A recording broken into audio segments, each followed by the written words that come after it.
7.8 million ton of textile waste. ಇವತ್ತು ನಾನು ಖಚಿತ ಮಾಡ್ತಿದ್ದೀನಿ, ನನ್ನ ಫ್ರೆಂಡ್ ಅಣ್ಣನ ಒಂದು ಜೀನ್ಸ್ ಪ್ಯಾಂಟ್ ಮತ್ತೆ ನನ್ನ ಫ್ರೆಂಡ್ ಅವ್ರ ಅಮ್ಮ ಕೊಟ್ಟಿರೋ ಬೆಡ್ಶೀಟ್ ಈ ಪೈಲಿಗೆ ಸೇರ್ಬಾರ್ದು. ಸೊ ನಾನು ಐಶ್ವರ್ಯ ಇನ್ನ ಕಲಿತಾ ಇದ್ದೀವಿ. ನಾವು ಯೂಟ್ಯೂಬ್ ಇಂದ ಮೆನ್ಸ್ ಪರ್ಸ್ ಹೆಂಗ್ ಮಾಡೋದು ಅಂತ ಕಲ್ತ್ವಿ. ಅದ್ರ ಪ್ರಕಾರ ಪೇಪರಲ್ಲಿ ಸ್ಟೆನ್ಸಿಲ್ಸ್ ಕಟ್ ಮಾಡ್ಕೊಂಡ್ವಿ. ಪೇಪರಲ್ಲಿ ಸ್ಟೆನ್ಸಿಲ್ಸ್ ಕಟ್ ಮಾಡ್ಕೊಂಡು ಅದನ್ನ ಜೀನ್ಸ್ ಮೇಲೆ ಇಟ್ಬಿಟ್ಟು ಮತ್ತೆ ನನ್ನ ಹಳೆ ಕುರ್ತಾ ಮೇಲೆ ಇಟ್ಬಿಟ್ಟು ಅದೇ ಶೇಪು ಸೈಜಲ್ಲಿ ರೆಕ್ಟ್ಯಾಂಗಲ್ ಎಲ್ಲ ಕಟ್ ಮಾಡಿ ಒಂದರ ಮೇಲೆ ಒಂದು ಕ್ಲೋತ್ಸ್ ಇಟ್ಟು ಪೌಚ್ಗಳನ್ನು ಕ್ರಿಯೇಟ್ ಮಾಡಿ, ಅಂದರೆ ದುಡ್ಡಿಡೋಕ್ಕೆ ಸ್ಪೇಸ್ ಎಲ್ಲ ಕ್ರಿಯೇಟ್ ಮಾಡಿಬಿಟ್ಟು ಎಲ್ಲ ಸೈಮಲ್ಟೇನಿಯಸ್ಲಿ ಸ್ಟಿಚ್ ಮಾಡ್ಕೊಂಡ್ವಿ. ಹೀಗೆ ನಾವು 4 ಪರ್ಸ್ಗಳನ್ನು ಸ್ಟಿಚ್ ಮಾಡಿ ನಮ್ಮ ಫ್ರೆಂಡ್ಸ್ಗೆ ಗಿಫ್ಟ್ ಮಾಡಿದ್ವಿ. ಮೆನ್ಸ್ ಪರ್ಸ್ ಮಾಡಾದ್ಮೇಲೆ ಉಳಿದಿರೋ ಜೀನ್ಸ್ ಪ್ಯಾಂಟಲ್ಲಿ ನಾವು ಬರೀ ಯೂಸ್ ಮಾಡಿದ ಅರ್ಧದಲ್ಲೂ ಉಳಿದಿರೋ ರೆಕ್ಟ್ಯಾಂಗಲ್ ಪೀಸಸ್ನ ನಾವೇನು ಮಾಡಿದ್ವಿ ಅಂದರೆ ಸ್ಕ್ರಂಚೀಸ್.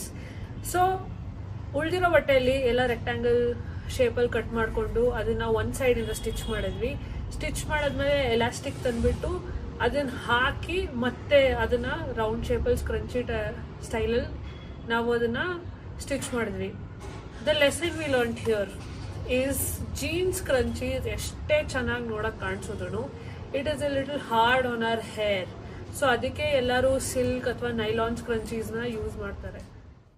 ಮೆನ್ಸ್ ಆದಮೇಲೆ ನಮ್ಮ ಕಣ್ಣಿಗೆ ಒಂದು ಬೆಡ್ಶೀಟ್ ಬಿತ್ತು. ಇದು ಸಾಧಾರಣ ಬೆಡ್ಶೀಟ್ ಅಲ್ಲ. ನನ್ನ ಫ್ರೆಂಡ್ ಅವ್ರ ಮಮ್ಮಿ ಇದ್ರ ಮೇಲೆ ಹ್ಯಾಂಡ್ ಪ್ರಿಂಟ್ ಮಾಡಿ ಅದನ್ನು 10 ವರ್ಷ ಮೇಂಟೈನ್ ಮಾಡಿದ್ರು. ಸೊ ಅವ್ರ ಡಿಸೈನ್ ಹಾಳಾಗಬಾರ್ದು ಅಂತ ನಾವು ಸ್ಟೆನ್ಸಿಲ್ ಕಟ್ ಮಾಡಿ ಆ ಸ್ಟೆನ್ಸಿಲ್ನ ಬಟ್ಟೆ ಮೇಲೆ ಇಟ್ಟು ಸ್ಟಿಚ್ ಮಾಡಿ ಒಂದು ಬೆಡ್ಶೀಟಿಂದ 5 ಟೋಟ್ ಬ್ಯಾಗ್ಗಳು ಮಾಡಿದ್ವಿ. ಈ ಟೋಟ್ ಬ್ಯಾಗ್ಗಳು ಸುಮ್ಮನೆ ಫ್ಯಾಷನ್ಗಲ್ಲ, ನಾವು ನಮ್ಮ ಪೇರೆಂಟ್ಸಿಗೆ ಗಿಫ್ಟ್ ಮಾಡಿದ್ವಿ. ಆ್ಯಂಡ್ ಅವರು ದಿನ ಗ್ರೋಸರಿ ತರ್ಸೋಕ್ಕೆ ಈ ಟೋಟ್ ಬ್ಯಾಗ್ನ ಯೂಸ್ ಮಾಡ್ತಿದ್ದಾರೆ. ಸೊ ಗೈಸ್, ಬೆಡ್ಶೀಟ್ ಹಳೇದಾದರೆ ಪರವಾಗಿಲ್ಲ, ಬಟ್ ಅದನ್ನು ನಾವು ಟೋಟ್ ಬ್ಯಾಗ್ ಯೂಸ್ ಮಾಡಿದ್ರೆ ಎಷ್ಟು ಉಪಯೋಗ ಬರುತ್ತೆ. And we saved another bedsheet from going to landfill. So guys, ಈ ವಾರ ನಾವು ಹಾಫ್ ಪೇರ್ ಆಫ್ ಜೀನ್ಸ್ ಮತ್ತು 1 ಬೆಡ್ಶೀಟ್ನ ಲ್ಯಾಂಡ್ ಫಿಲ್ ಹೋಗೋಕೆ ಸೇವ್ ಮಾಡಿದ್ವಿ.